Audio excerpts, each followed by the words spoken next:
उत्तराखंड राज्य के स्थापना दिवस के मौके पर हल्द्वानी में स्थित महात्मा गांधी इंटर कॉलेज में जिला विधिक सेवा प्राधिकरण नैनीताल ने बहुउद्देशीय शिविर का आयोजन किया, जिसमें कई सरकारी विभागों के स्टॉल लगाकर योजनाओं की जानकारी दी गई। शिविर में शामिल सिविल जज और प्राधिकरण के सचिव इमरान मोहम्मद खान ने विधिक सेवाओं की जानकारी दी। उन्होंने शिविर में आए स्कूली बच्चों से जागरूकता संबंधी प्रश्न पूछकर चॉकलेट बांटी। इस दौरान श्रम प्रवर्तन अधिकारी मीनाक्षी भट्ट ने श्रम योजनाओं की विस्तार से जानकारी दी। इसके अलावा शिविर में समाज कल्याण विभाग, स्वास्थ्य विभाग, वन विभाग समेत अन्य विभागों ने स्टॉल लगाकर योजनाओं के लाभ लेने की अपील की। शिविर में आधार कार्ड बनाने के साथ ही लोगों की स्वास्थ्य जाँच भी की गयी।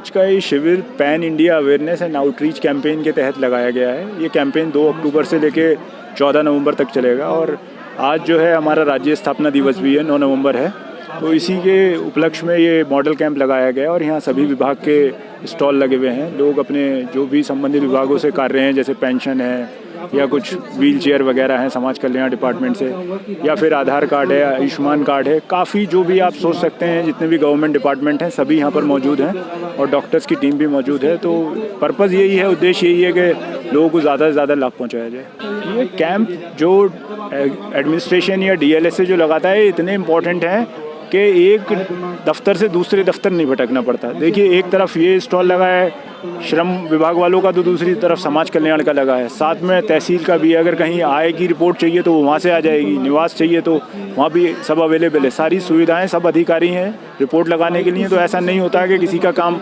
आने में अड़चन हो। अगर कोई पात्र व्यक्ति है तो उसका लाभ कैंप में ज़रूर मिलता है। आज राज्य स्थापना दिवस के अवसर पर जिला विधिक सेवा प्राधिकरण के तत्वाधान में यह शिविर आयोजित किया गया है और बहुत खुशी की बात है। आप सबको भी शुभकामनाएं। श्रम विभाग के द्वारा एक नई योजना अभी संचालित की गई है अगस्त से, जिसका नाम है ई-श्रम। इसमें असंगठित क्षेत्र के सभी कर्मकार जो ESI, PF और इनकम टैक्स के सदस्य नहीं हैं, ऐसे सभी लोगों का एक डेटाबेस तैयार हो रहा है राष्ट्रीय स्तर पे और उन सभी सदस्यों को इसे जोड़ने का एक महाअभियान चलाया जा रहा है। और उसमें हमारे राज्य में लगभग 32.5 लाख लोगों का चिन्हीकरण ऐसा किया गया है केंद्र सरकार द्वारा। तो उसमें सभी लोग जो विभिन्न प्रकार के असंगठित क्षेत्र के संबंध में काम करते हैं, जैसे कि निर्माण श्रमिक हैं, कृषि कामगार हैं, पशुपालन करते हैं, मोची का काम करते हैं, धोबी का काम करते हैं या फिर नाव चलाते हैं, हमारे यहाँ टूरिस्ट गाइड्स हैं।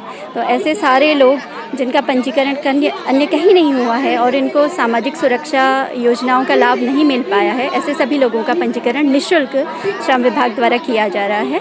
तो ऐसे सभी सदस्य या तो अपने नज़दीकी CSC सेंटर में अपना आधार कार्ड, बैंक खाता और मोबाइल नंबर लेकर करवा सकते हैं या फिर स्वयं अपने मोबाइल फ़ोन से भी अपना रजिस्ट्रेशन कर सकते हैं। हम लोग छकाता रेंज से हल्द्वानी वन विभाग से संबंधित हैं और हम लोग वन विभाग से मतलब मेनली हमारा वन विभाग क्या फ़ायदे दे रहा है जनता को या पब्लिक को, जो भी जैसे मान लीजिए सांप काटने पे क्या करना चाहिए, कैसे कार्रवाई करनी चाहिए, फर्स्ट जो इन्फॉर्मेशन कहना चाहिए कि पहली जो आपको सूचना देनी है किसको देनी है, और उसके बाद क्या क्या हमें उसमें दवाइयाँ किस तरह से इसका उपयोग होना है वो बता रहे हैं। उसके बाद अगर उसमें जो हम उसको मतलब जो है मुआवजा देते हैं, एक तो मुआवजा क्षति मुआवजा होता है जो हाथी जानवर नुकसान करता है उसका मुआवजा होता है, एक सांप काटने पर भी हम लोग मुआवजा देते हैं।